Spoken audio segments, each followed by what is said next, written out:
स्वागत है बच्चों आप सभी का अपने YouTube चैनल एडुकेट एकेडमी में। मैं गौतम सो।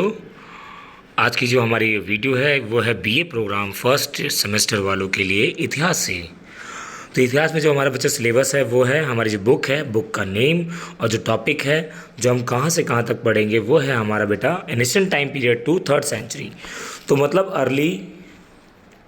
Early time to third century तक हम पढ़ेंगे। तो हमारे इंडिया के अंदर कौन कौन सी हिस्ट्री के अंदर कौन कौन से क्या क्या चीज़ें हुई हैं वो जानेंगे, और हमारे टॉप 10 क्वेश्चंस जो है हमारे जो हर बार आते रहे हैं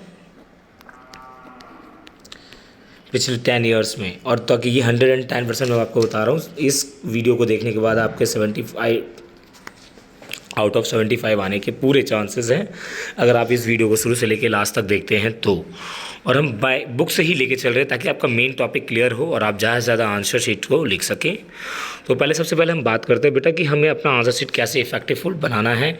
आप सबसे पहले किसी भी कोई भी क्वेश्चन को आपको एक्सप्लेन करना है, सबसे लास्ट में निष्कर्ष देना ना भूला करें बेटा, क्योंकि निष्कर्ष जो है हमारा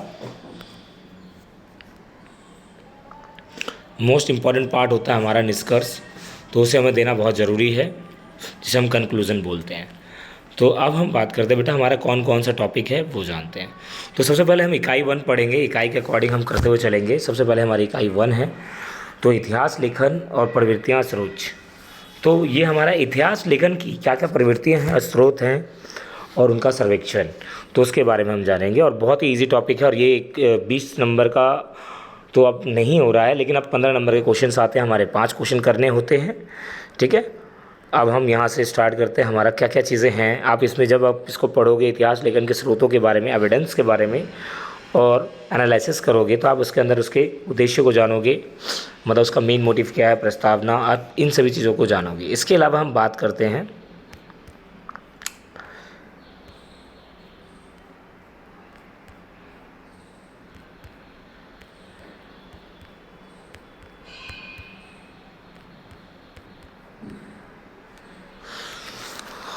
प्राचीन इतिहास के स्रोतों के बारे में। प्राचीन भारतीय इतिहास के स्रोत क्या क्या हैं।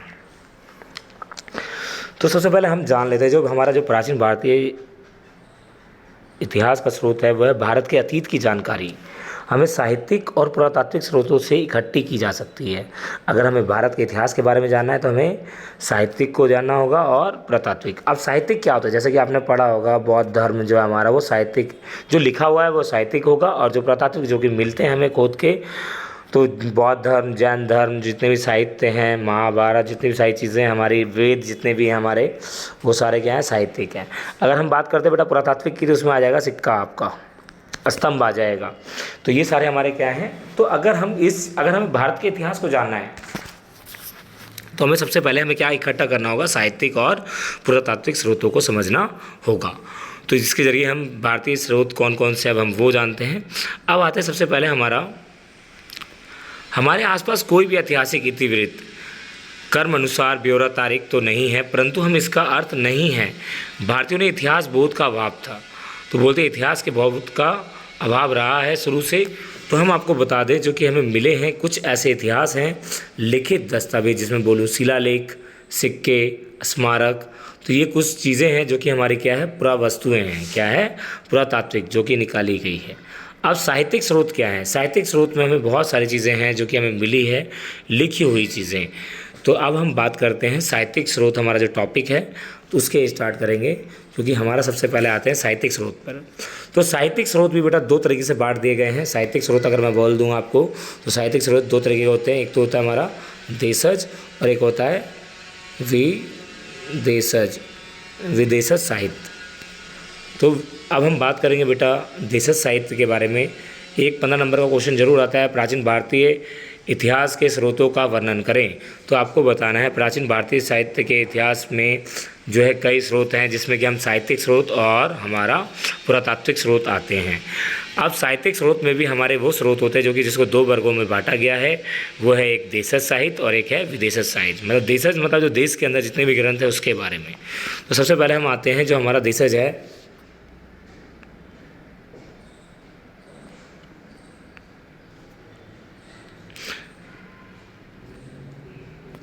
तो देशज में हमारा आता है बेटा धार्मिक साहित्य। अब धार्मिक ग्रंथ हमारे कौन से होते हैं? अधिकतर प्राचीन भारतीय साहित्य धार्मिक प्रवृत्ति के हैं। तो मतलब जितने भी जो प्राचीन साहित्य हैं भारत के, धार्मिक प्रवृत्ति के, मतलब सब में धर्मों के बारे में लिखा हुआ है। और कहा जाता है कि उसके अंदर सामाजिक धार्मिक ग्रंथों के ब्राह्मण, बौद्ध, जैन साहित्य में वर्गीकृत किया जा सकता है। तो उसी हम धार्मिक ग्रंथ को हम किस में बांट सकते हैं? ब्राह्मण, बौद्ध, जैन साहित्यों में डिवाइड कर सकते हैं। तो सबसे पहले हम बात करते हैं ब्राह्मण साहित्य, जो ब्राह्मणों ने, बड़े बड़े पंडितों ने लिखे हैं। तो उसमें हमारे सबसे पहले हम बात करते हैं बेटा, वो हमारे 4 वेद, जैसे कि आपने पढ़े होगा, ऋग, साम, यजुर, अथर्व और आरण्यक, उपनिषद, 2 संस्कृत के महाकाव्य रामायण और महाभारत, पुराण, धर्मशास्त्र इत्यादि ब्राह्मण साहित्य के अंतर्गत आते हैं बेटा। तो आपने पढ़ा होगा ऋग्वेद के अंदर हमारा क्या होते हैं? मंत्र होते हैं। क्या होते हैं? मंत्र होते हैं। फिर यजुर मतलब यज्ञ वगैरह। तो इस तरीके से जितने भी हमारे साम, संगीत, वेद से रिलेटेड है, तो ये जितने भी ग्रंथ हैं जो कि क्या हैं? ब्राह्मण साहित्य के अंतर्गत आते हैं।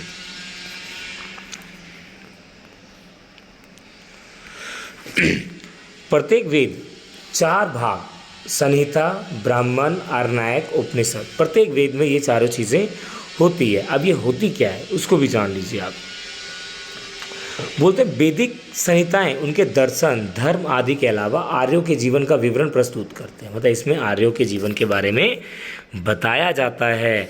तो ये भी बोला जाता है संहिताओं में टीकाएं और गद्य व्याख्या, मतलब टीकाएं मतलब जैसे चैप्टर होते हैं वैसे उसमें टीकाएं होती है और गद्य की व्याख्या की जाती है। बोलते हैं इनके अंदर अत्यधिक सबसे ज़्यादा क्या होता है? धार्मिक अनुष्ठान, पूजा पाठ, ये सारी चीज़ें होती है। तो बोला जाता है उपनिषद। अब क्या है? उपनिषद जो कि दार्शनिक साहित्य है। क्या है बेटा? दार्शनिक साहित्य। बारीकी से आत्मा और ब्रह्मा की अवधारणा से जुड़े, मतलब कि हम किस तरीके से, हम ईश्वर से, गॉड से हमारा किस तरीके से कनेक्शन है, हम उसको जानते हैं। अब आते हैं उपनिषद ने अनुष्ठान की आलोचना करते हुए सत्य, विश्वास और ज्ञान के मूल्य पर जोर दिया है। मतलब उपनिषद बोलते हैं सत्य ज्ञान क्या है, सत्य पर विश्वास किया कैसे जा सकता है, उस पर बल दिया है किसने? उपनिषद ने।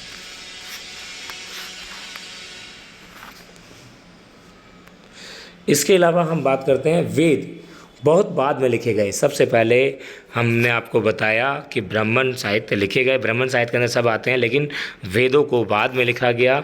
तो बोलते हैं अधिकतर इतिहासकार 1500 से 1000 ईसा पूर्व को ही वैदिक साहित्य कहते हैं। वैदिक साहित्य मतलब वेदों का समय, रचना अवधि मानी जाती है, जबकि कुछ मानते हैं 1000 ईसा पूर्व से 500 ईसा पूर्व के उत्तर वैदिक ग्रंथों की रचना काल मानते हैं। वैदिक ग्रंथ में राजनीतिक इतिहास की चर्चा बहुत कम है, मतलब राजनीतिक के बारे में ज़्यादा नहीं बताया गया है। इनमें केवल बताया गया है वेदों को समझने हेतु 600 से 200 ईसा पूर्व में वेदांत साहित्य का संकलन किया गया। वेदांत, इसमें कि हमें सारी चीज़ें, तो वेदांत की जो संख्या है, वेदांत की हमें सारी चीज़ें बताई जाती है। शिक्षा, कल्प, व्याकरण, निरुक्ति, छंद, ज्योतिष, इनके बारे में हमें वेदांत में बताया गया है।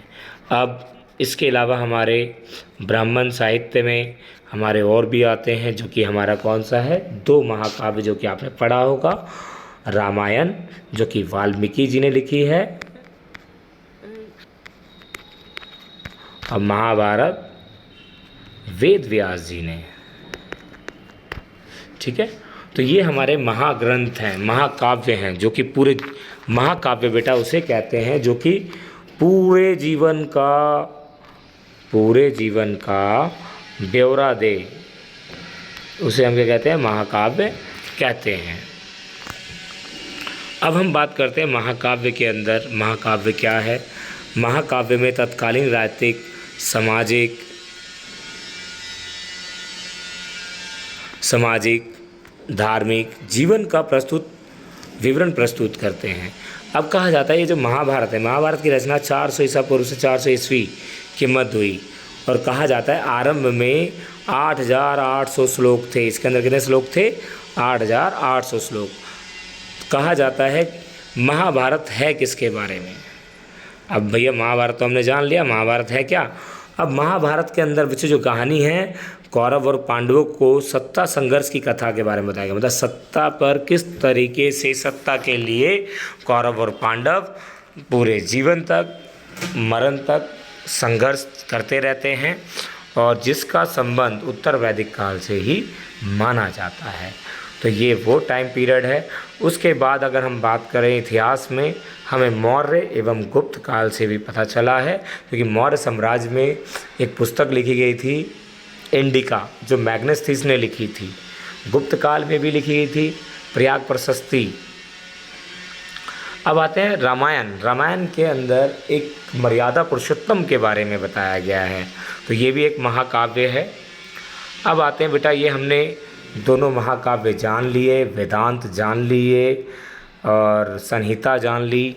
अब आते हैं बौद्ध साहित्य।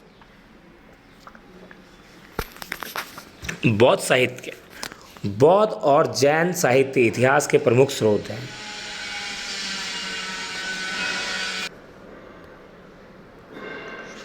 और बौद्ध साहित्य में हम जानेंगे बौद्ध और जैन साहित्य का इतिहास के प्रमुख स्रोत रहे हैं।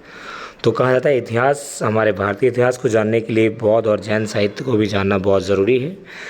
तो बौद्ध और जैन साहित्य बहुत ही पुराने साहित्यिक स्रोत माने जाते हैं। तो कहा जाता है सबसे पहले जो हमारा जो बौद्ध साहित्य है वो पाली भाषा में लिखित हुआ। आमतौर पर इसे दो भागों में, वाहिक और अवाहिक में बांट दिया गया।